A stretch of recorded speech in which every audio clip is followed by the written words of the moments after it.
પીડાદાયક હોય છે ઘર વિહોણી સ્ત્રીને જોવી, અતિશય દુર્ભાગ્યપૂર્ણ તસવીર હોય છે ટળવળતા બાળકોને જોવા।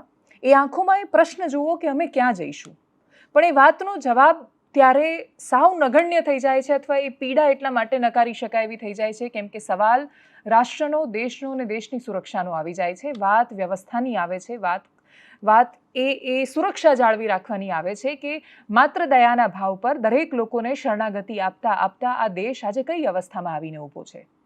અટલ બિહારી વાજપેયીજીએ 2025માં પહેલગામ હુમલા પછી નથી લખ્યું, એ છે પણ નહીં આપણી વચ્ચે એ લખવા માટે। ત્યારે એમણે નથી લખી એ કવિતા હિન્દુ તનમન હિન્દુ જીવન રગ રગ હિન્દુ મેરા પરિચય। એમાં એમણે જે વિસ્તારથી ખાસું બધું લખ્યું છે, એમાં જે શરણાગતિની ભાવ અથવા વાત અને ઇતિહાસની વાત કરી છે, અને પછી વારંવાર લખ્યું છે કે દુનિયામાંથી આહત થયેલા અને દુનિયાએ નકારેલા માણસોને ભારતે સ્વીકાર્યા છે। દુનિયામાં ક્યાંય જેનું પાલન પોષણ નથી થતું અને બધી જગ્યાએથી આમ અથડાતા કૂટાતા જે લોકો અહીંયા આવે છે એને ભારતે વર્ષો સુધી સ્વીકાર્યા છે। ક્યારેક શરણાર્થી બનાવીને છાવણીમાં રાખ્યા છે, અને એ જ શરણાર્થીઓમાંથી કોઈ એક છોકરી છે કે જેણે આ દેશના પ્રધાનમંત્રી પર હુમલો કર્યો છે અને પ્રધાનમંત્રી ફૂટ્યા છે બોમ્બની જેમ, જીવતા બોમ્બ બનીને પગમાં પડી હતી રાજીવ ગાંધીની એ છોકરી। અને એટલે જ શરણનો અને રક્ષણનો ઇતિહાસ આપણા દેશનો બહુ જ સારો નથી રહ્યો, અને છતાંય આપણી દયા અને કરુણા એ આપણી કમજોરી ન બની જાય એ આપણે જોવાની સૌથી મોટી જવાબદારી છે। અને એટલે જ ચંડોળા ડિમોલિશનમાં પ્રશ્નો કરતાંય સંવેદના તો દેખાય। એક સ્ત્રી જ્યારે પ્રશ્ન કરે કે અમે ક્યાં જઈશું, અને તમે જ્યારે એ માણસો જીવતા નથી, એ માણસો ખદબદે છે, એમની પાસે પોતાનો કોઈ વિચાર નથી, એમની પાસે પોતાના મૌલિક જવાબો નથી, એમની પાસે પોતાની બુદ્ધિ નથી, તર્ક નથી, એ ઘેંટા બનીને આવે છે, એ કોઈકને ત્યાં કોઈકના સ્વાર્થ માટે ખૂબ સસ્તી મજૂરી કરે છે, એમના માટે પેટ અને બાકી એને જે રીતે બ્રેન વોશ કરવામાં આવે છે એટલું મોટું થઈ જાય છે, એ પોતાની છોકરીઓને દેહ વેપારમાં ફેંકી દે છે। અનેક સ્ત્રીઓ એવી છે કે જેને જબરદસ્તીથી ખોટા રસ્તેને રવાડે ચડાવવામાં આવે છે। ત્યાંના છોકરાઓ, નાના બાળકો ડ્રગ પેડલર તરીકે જાય છે। જ્યાં ગરીબી વિસ્ફોટની જેમ ફાટે છે, ત્યાં સારું નરસું સાચું ખોટું એ કોઈ વ્યાખ્યાઓ રહેતી નથી। ત્યાં કાયદો, વ્યવસ્થા, બંધારણ, દેશ, આ બધી વાતોને એમને કોઈ મતલબ જ નથી એ વાત સાથે।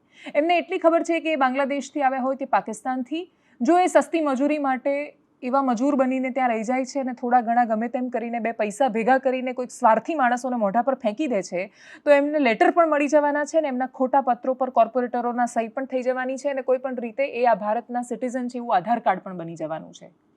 યુએસથી કોઈ માણસો જ્યારે ભારતમાં આવે છે, અને એવા લોકો કે જે અમેરિકન સિટીઝન છે, એ જન્મ્યા ત્યાં છે પણ એમના મા બાપ અહીંયા હતા, એમની પૈતૃક સંપત્તિ અહીંયા હોય, એટલે આણંદ પાસેના એક ઘરમાં એક પરિવાર ગયો, એટલે ઉદાહરણ તરીકે કાશ પટેલ જે FBI ના ડિરેક્ટર છે, કાશ પટેલે ભારતમાં આવીને પોતાની સંપત્તિને લગતા વ્યવહારો કરવા હોય કે બેંકમાં ડિપોઝિટ કે કંઈ કરવું હોય તો એમને આધાર કાર્ડ જોઈએ। એ અમેરિકન સિટીઝન છે, એ કાં તો આવ્યા પણ નહીં હોય, પણ એ આવે તો એમને આધાર કાર્ડ જોઈએ, ને આધાર કાર્ડ એમનું સરળતાથી બનતું નથી। એ પ્રક્રિયા એટલી બધી અટવાઈ જાય છે, ને અટવાઈમાં કાશ પટેલ પણ રૂપિયા આપે તો એમનું કામ થાય છે, અને રૂપિયા ન આપે તો કાશ પટેલનું પણ કામ ન થાય। એટલી ખરાબ સિસ્ટમ છે। NRI એટલું પીડિત થાય છે, પણ એની સામે બાંગ્લાદેશથી આવેલા માણસો છે એ કાં તો 50 રૂપિયા, 100 રૂપિયા, 500 રૂપિયા, 1000 રૂપિયાની લાંચ આપીને આધાર કાર્ડ બનાવી દે છે। પણ આ બધા પાછળ કોણ હોય છે જે એમનો ઉપયોગ કરે છે? કોણ છે કે જે એમને નથી કહેતું કે તમે ત્યાંય કીડાની જેમ ખદબદતા હતા, અહીંયા પણ તમે ખદબદો છો, કોઈ જીવનનો મતલબ જ નથી જો તમે આ રીતે જીવવા માંગશો તો કોણ એમને નકલી આશાઓ અને અમે તમને જીવાડી દઈશું એ ચક્રવ્યૂહમાં નાખે છે? તો એ રાજનીતિ છે, ત્યાંની અધિકારીઓ છે, ધાર્મિક નેતાઓ છે કે જે એમને એવું કહે છે કે અમે તમને જીવાડી લઈશું, ઉગારી લઈશું અને પછી તમને તારી દઈશું। શહેજાદ ખાન પઠાણનું નામ લઈ રહ્યા હતા એક મહિલા। અમારા રિપોર્ટર જ્યારે ચંડોળા ડિમોલિશન વખતે પહોંચ્યા, ચંડોળા ડિમોલિશનનો ફેઝ 2 ચાલી રહ્યો છે, ખૂબ બધા ઘર એકસાથે તોડી પાડવામાં આવ્યા છે, આખું તળાવ ખાલી કરવાનું, એને સફાચટ એક મેદાન બનાવી દેવાનું ક્રાંતિકારી કામ અમદાવાદમાં થઈ રહ્યું છે। દેશની સુરક્ષા અને માનવતા એ બંને વચ્ચે જ્યારે સંઘર્ષ થાય ત્યારે આપણે દેશની સુરક્ષા એટલે પસંદ કરવી પડે એમ છે કેમ કે માનવતા અથવા હ્યુમન રાઇટ્સ એ તો બહુ જ બધાના હોય છે। માત્ર જે ગરીબ હોય છે એના જ હ્યુમન રાઇટ્સ નથી હોતા। એ માણસો કે જે પૈસા ખર્ચીને ફરવા ગયા હતા ને પછી એમને નામ ને ધર્મ પૂછીને માર્યા, એમના પણ માનવીય અધિકારો હતા, અને એ અધિકારો પર જ્યારે જોખમ આવે ત્યારે એના પર કામ કરવાની જવાબદારી પ્રત્યેક સરકારની બને છે। એટલે જે લોકો ચંડોળાના ડિમોલિશનને ખૂબ ડિસ્ટ્રેક્શનની જેમ જોયું કે સરકાર અત્યારે બહુ બધા પ્રશ્નોના ઘેરામાં છે ને એટલે જ એક આપણે ગુજરાતનો પ્રદેશ છે એને ડિસ્ટ્રેક્ટ કરવા માટે શરૂ કરીએ, તો એ ડિસ્ટ્રેક્શન પૂરતી એ વાત સીમિત નહોતી। આ કેટલાય સમયથી આખો આ ઘટનાક્રમ થશે, કેવી રીતે એને એક્ઝિક્યુટ કરીશું એનું પ્લાનિંગ થઈ રહ્યું હતું। સરકારને એક તક મળી અને સરકારે એ તક ઉપાડી અને એના પછી એને ખાલી કરી દેવામાં આવ્યું ને એટલે જ ફેઝ 2 થયો। ફેઝ 2 3000 જેટલા પોલીસ કર્મચારીઓ હાજર હતા. ડ્રોન શોટ્સ એમણે રિલીઝ કર્યા છે, ડ્રોનના વિડીયોઝ બતાવ્યા છે અને બતાવે છે કે કેવી રીતે આખું દબાણ હટાવવાની કામગીરી થઈ. એક મહિલા સાથે જ્યારે અમારા પત્રકાર ત્યાં ગયા ગ્રાઉન્ડ ઝીરો પર અને એમણે વાત કરી ત્યારે એમણે કહ્યું કે શહેજાદ ખાન પઠાણે અમને કહ્યું હતું આવીને કે અમે તમને ઘર આપી દઈશું રહેવા માટે અથવા ચાવી હશે હાથમાં ને ત્યારે આ કરીશું. આ ખોટી આશાઓ એમને રસ્તા પર લાવી છે. એ ખોટી સહીઓ, એ ખોટા કાગળો, ખોટા દસ્તાવેજો, એમને એ આખી જે પરિસ્થિતિ એમની મદદ કરવાના નામે ઊભી થઈ, એમના વોટ લેવા માટે જે એમનો ઉપયોગ થયો, એમને આ પરિસ્થિતિમાં લાવીને મૂકી દીધા છે. અને એટલે જો હ્યુમન રાઇટ્સનું વાયોલેશન થઈ રહ્યું છે ને જે થઈ રહ્યું છે, એટલે વિશ્વની દ્રષ્ટિએ જોઈએ તો ખૂબ બધા માણસોના માનવ અધિકારો છે અને બધા જ જોખમાઈ રહ્યા છે. હ્યુમન રાઇટ્સ એવું કહે છે કે પ્રત્યેક વ્યક્તિને ગરિમાપૂર્ણ જીવનનો અધિકાર છે. પ્રત્યેક વ્યક્તિને છે. આ લોકોની ગરિમા જળવાતી જ નથી. ગરિમા શબ્દ શું એવું એમને પૂછીશું, તેમને કહીશું કે તમને ગરિમાપૂર્ણ જીવન જીવો છો, તો જવાબ આપશે હે એ શું હોય. આટલો ફરક છે એ જીવનોમાં. પણ છતાંય એના માટે જો સૌથી પહેલાં કોઈ જવાબદાર હોય તો એ માણસો છે કે જે એમને નકલી દસ્તાવેજો બનાવી આપે છે, નકલી કાગળો લખી આપે છે અને પછી એમને નકલી આશા આપીને એક એવા વિષ ચક્રમાં ધકેલી દે છે જેમાંથી એ ક્યારેય બહાર નથી આવવાના. ત્યાંથી શું તસવીરો સામે આવી ગ્રાઉન્ડ ઝીરો પર, કરીએ એના પર નજર. अब एक साथ में सब तोड़ा मैडम, तो कहीं भी हम लोग मकान ढूंढने जा रहे हैं तो हमको मकान नहीं मिल रहे, ना किराए से मिल रहे, ना मतलब जैसे झोपड़े आपने जहाँ भी जा रहे हैं ना वहाँ क्या बोलते खबर है, तुम बंगाली हो, चंडूले से आए, तुम्हारे को मकान नहीं देंगे. तो हमको बंगाली में गिनती कर दिया और कोई हमको मकान नहीं दे रहा तो हम कहाँ जाएंगे. और ये जमीन तो सरकार की है ना. पर मैडम सरकार की है और हमारे लिए कुछ तो सुविधा करो. तुम बगीचा बनाओ, गार्डन बनाओ, कुछ भी बनाओ. क्या बोला था कि आपको चाबी देंगे, घर देंगे. हाँ, चाबी देंगे, घर देंगे. फिर फॉर्म भी बांटे तो इसमें भी मतलब बहुत पुरावे मांग रहे हैं. सब पुरावे मेरे पास, तो किसके पास जावे, कौन सुनेगा हमारी. परिवार देख के सामने मकान मालिक भी घर नहीं देते मैडम, कि तुम्हारा परिवार है, बच्चों वालों को घर नहीं देंगे तो हम कहाँ जाएंगे. तो आप किधर से आए हो. हम यहाँ के ही, हम छोटे से बड़े भी यहाँ ही हूँ. मेरे 3 बच्चे यहाँ बड़े हुए, मेरी 2 बहुएं हैं, 2 पोतरियाँ हैं. क्या अपेक्षा है, मतलब नेताजी आए थे आपके यहाँ पे, आपको बोला था कि चाबी देंगे.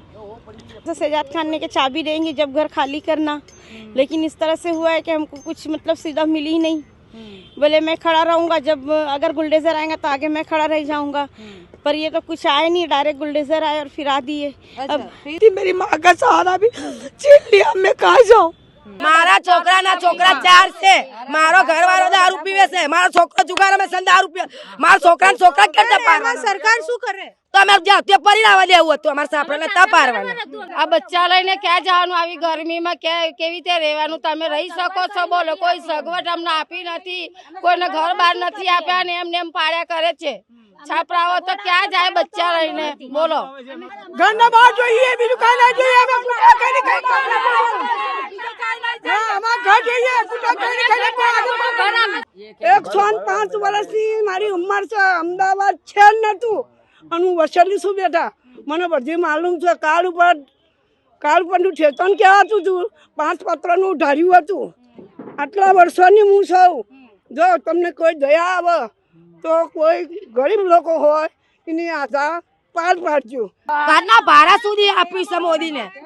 કેટલા ભાડા આપ્યા, કોઈને 25 આપ્યા, કોઈને 20 આપ્યા, કોઈને 26,000. અમે એમ કહે કે અમારે ઘર બાર નથી, જો અમારે ખાલી એક મકાન આપો, ભલે સાપરી આપશો ને તો અમારા બચ્ચા લઈને અમે નાના મોટા સાપરી કરી. સરકારે ફોર્મ આપ્યા છે ત્યાંથી, અને એ ફોર્મ લઈને આ બધા આયા છે. તો ફોર્મમાં બધો પાકો પુરાવા, કોઈને પાકા પુરાવા ના હોય તો ક્યાં જાય બોલો. એટલે મારો થોડો આશરો રાખો અને જન પડીએ ને એટલું કરો. અમે ખાસાવાના રહીએ, પીધાવાના રહીએ, પાણીવાના રહીએ. અમારો કોઈ આધાર નહીં, ગામમાં ઘર નહીં, બહાર નહીં. શું આ ઘર વિના આ નીચે બહાર જો આ પોટલા મૂકી આપી દીધો. સામે કોઈ અમારો આધાર નથી. 3 દિવસથી ખાધા પીધા અત્યારે અમારો તો કાંઈ રહેવાનો આધાર નહીં, કાંઈ માંડ પેટ ભરતા હોય એમાં આ ઓશિતાનું આવ્યું. શું કરવું. કેટલા વર્ષ ત્યાં રહેતા હતા? કેટલા વર્ષ ત્યાં રહ્યા? 80 વર્ષ. અમારે 40 વર્ષ થઈ ગયા બેન. અને કોણે બનાવ્યું? જાતે બનાવ્યું તો કે કોઈ? પેલા મીણિયાના બનાવ્યા હતા, પ્લાસ્ટિકના હતા, પછી જાતે પાકા કર્યા. પાકા કરે 10-15 વર્ષ થઈ ગયા. નોટિસ નહીં આપ્યું, નોટિસ કઈ નહીં, સીધું જ પાડી દીધું. નોટિસ આપી નહીં. જ્યારે પ્લાસ્ટિકના ઝૂંપડા બાંધ્યા પબ્લિકે ત્યારે એમને કેમ નહીં તોડ્યું? આ પ્રશાસનની જ ગલતી છે. એ લોકોએ અમને આગળ વધવા દીધા. ને અમે અમારી કમાઈ આમાં લગાવી દીધી. અને એકદમ જ અમારે પાડવાના. આપણે ગુજરાતીને શું લેવા દે તો અમારા બી પાડી નાખે બોલો. वोट आपका जता था તમે તમે મોદીને જોડે આ બધા મોદી સાહેબ નું આધાર કાર્ડ બધા પુરાવા હા અમારી જોડે. અને નિકમ્મી સરકાર જે પેલા હતી, જે બી હતા, 30 વર્ષથી અમે અહીંયા છીએ. 30 વર્ષથી એ લોકોએ ના જોયું કે અહીંયા પ્લાસ્ટિકના ઝોપડા છે. ભાડે મળતા નહીં બેન મકાન. બધા 10-15,000 ડિપોઝિટ માંગે, 5-10,000 ભાડું માંગે. ક્યાંથી લાઈન ભરીએ? લાઇટ બિલ, આધાર કાર્ડ, ચૂંટણી કાર્ડ બધું અહીંનું જ છે. અને અહીંયા જ રહીશું અત્યારે. તમે ક્યાં જઈએ બેન? જઈએ ક્યાં? બુલડોઝર ફરે છે ને હા બરાબર, બહાર પડ્યા રહીશું. ધમાલ થઈ હતી ને તો 3 મહિના બહાર પડ્યા રહેતા અમે. અમને આશરો આપો. અત્યારે અમારી જોડે પૈસા નથી, બરોબર?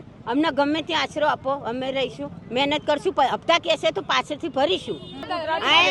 ભલે મુસલમાન છે, ગુજરાતી બધા જોડે જોડે ભાઈ જેમ જ રહ્યા. અમારે કોઈ મગજ મારી નહીં. રાજકોટમાં મકાન પાડે ને તો મકાન આપ્યા છે, અમદાવાદમાં મકાન પાડે ને તો મકાન, અહીંયા કેમ નહીં?